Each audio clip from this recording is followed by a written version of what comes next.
ஒவ்வொரு ராசிகளின் காரக குணங்களை பார்த்து கொண்டு வரும் நாம் இந்த பதிவில் தனுசு ராசியின் குணங்களை பற்றி நாம் தெரிந்து கொள்ளலாம்.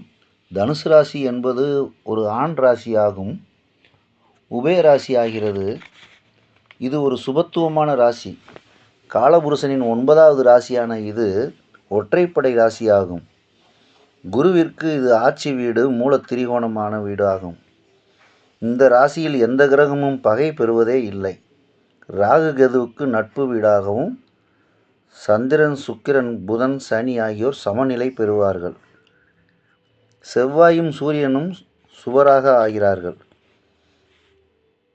குருவிற்கு லக்னத்தை தவிர வேறு கேந்திர ஸ்தானத்தில் இருந்தால் கேந்திர ஆதிபத்திய தோஷம் ஏற்படும்.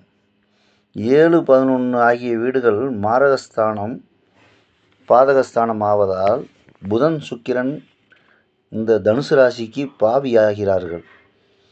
கிழக்கு திசையையும் இளம் சிவப்பு மஞ்சள் நிறத்தையும் குறிக்கும் இது நெருப்பு ராசி, தர்ம ராசி. உடல் அவயங்களில் இது மலத்துவாரத்தை குறிக்கும், இடுப்பு பகுதியை குறிப்பதாகும். இது சம்பந்தப்பட்ட வியாதிகள் ஏற்படும்.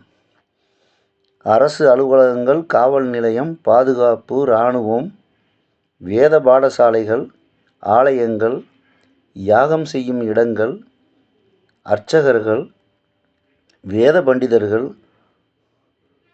ஆசிரியர்கள், ஆயுத பயிற்சி அளிப்பவர்கள், நிதித்துறை சார்ந்த பேங்குகள், நீதிபதிகள், வழக்கறிஞர்கள், நிர்வாக தொடர்பு, அரசியலில் உயர்ந்த பதவிகள், மடாதிபதிகள், தொண்டு நிறுவனங்கள் போன்றவற்றை இந்த ராசி காரகத்துவமாக கொண்டுள்ளது.